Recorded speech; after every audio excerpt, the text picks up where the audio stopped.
Rise of the Tomb Raider is about to go on sale, and fans of the series will no doubt be chomping at the bit to delve into the story and discover what the latest installment has to offer. If 2013's reboot is anything to go by, the second reboot to its series is going to be amazing. Unfortunately for PC gamers, Rise of the Tomb Raider was released a few months prior on Xbox, albeit with vastly inferior graphics and frame rates.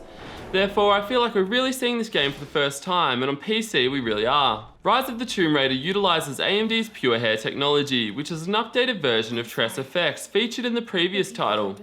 In addition to the PureHair technology, which is also being utilised in upcoming Square Enix games such as Deus Ex, Mankind Divided, PC gamers are also able to adjust textures, shadows, ambient occlusion, depth of field, level of detail, and dynamic foliage. You might think that because the game uses AMD's open source hair technology and the fact that the previous title was AMD sponsored, that this is also the case with Rise of the Tomb Raider.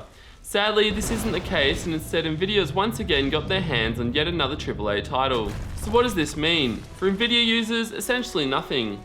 I mean, yes, there is a game-ready driver ready prior to the official launch, and Nvidia has been able to ensure their GPUs are performing optimally, but these are all things that could have been done if AMD had sponsored the title.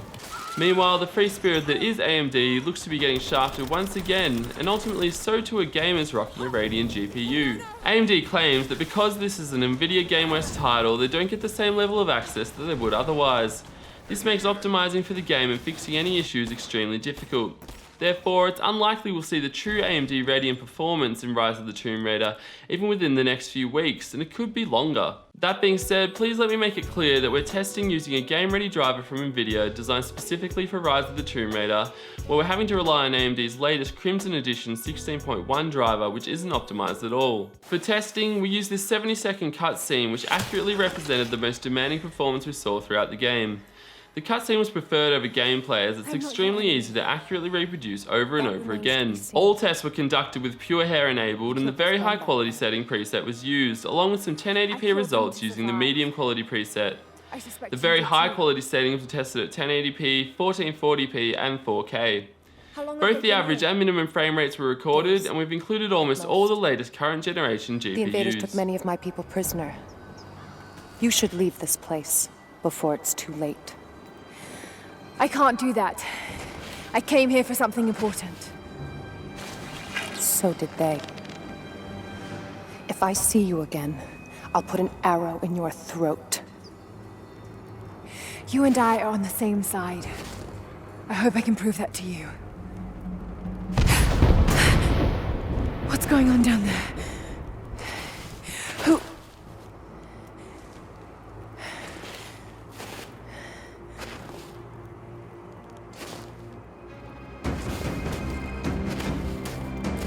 Rise of the Tomb Raider is an incredibly beautiful looking game, and damn is it demanding.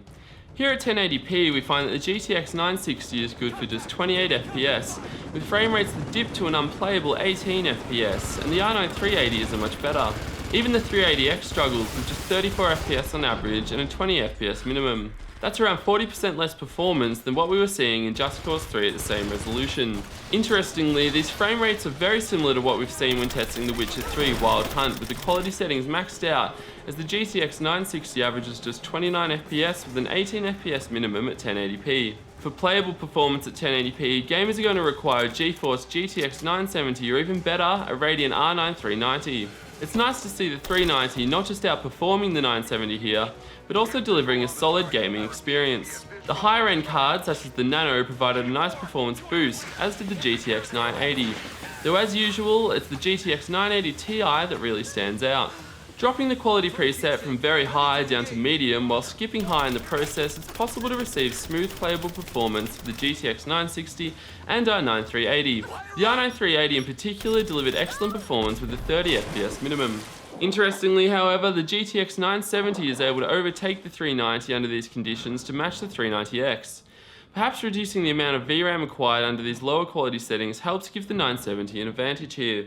Something we'll look at a bit later is how much of an impact reducing the quality preset from very high to medium has on the image quality. For now, let's move on to the 1440p results. I suspect they're going to be brutal given what we've seen at 1080p. At 1440p, the i9 390 and GTX 970 were really stretched to their limits. It's very surprising to find that at this higher resolution, the 970 overtakes the 390 by 3 FPS to come within just one frame of the 390X. Meanwhile, the Nano and 980 produced similar performance with an average of just 40 FPS, and while the game was perfectly playable at times, you would notice those sub 30 minimums. For silky smooth gameplay, the GTX 980 Ti will be desired at this resolution. Now at 4K, we find there isn't a single GPU capable of delivering smooth playable performance in Rise of the Tomb Raider using the very high preset. It is worth pointing out that it's possible to customize the quality settings further, so the very high preset isn't actually cranking every setting to the max. PureHair, for example, can be turned up even higher. In short, gamers will want to pair a Fury X or GTX 980 Ti graphics cards with smooth 4K Rise of the Tomb Raider gameplay. That said, even then you're looking at well under 60 FPS on average. Ouch. Personally, I love to crank up all the quality settings and enjoy a game in all of its glory. However, doing so doesn't always make a noticeable difference to the image quality. Take God Rays and Fallout 4 as a perfect example.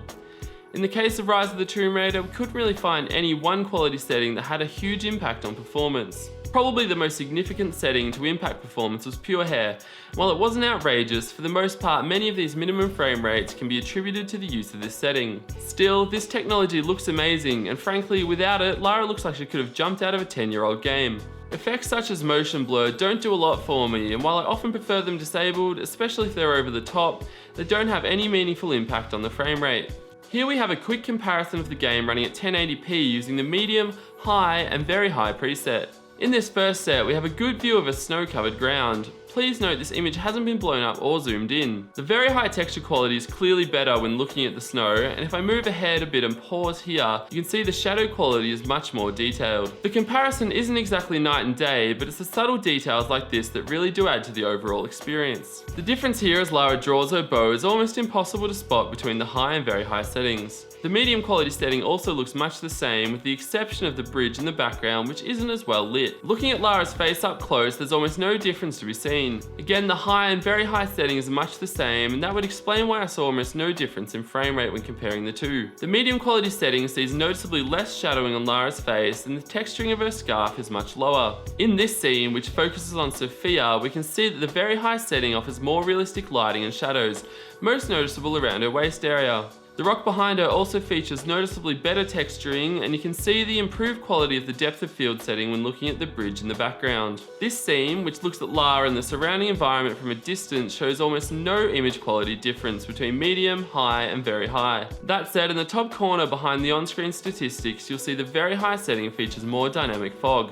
Finally, all three settings set PureHair to on, and as you can see, the quality setting is the same on medium, high and very high. It was interesting to discover that for the most part, PC gamers can still enjoy a high level of image quality with the medium quality preset, and that's good news as it affords those with lower end cards such as the GTX 960 and i9 380 to receive a little over 40% more performance. Despite the lack of optimization for Rise of the Tomb Raider, I'm surprised by how well the game runs on Radeon-based GPUs such as the i9 390X. If we take a look at a time-lapse graph, you can see the 390X is at times able to match the GTX 980. The issue for the Radeon-based graphics cards at this point seems to be the margin between the minimum and maximum frame rate is quite large. If AMD can reduce this fluctuation in performance, then we'll very likely see some strong numbers from the Radeon graphics cards in the future. As expected, Nvidia has already afforded themselves the chance to optimize their drivers for Rise of the Tomb Raider, so we don't expect performance to improve much from this point forward. As for Rise of the Tomb Raider itself, I would say despite the linear gameplay, it's a heap of fun and those gorgeous graphics keep you captivated from start to finish.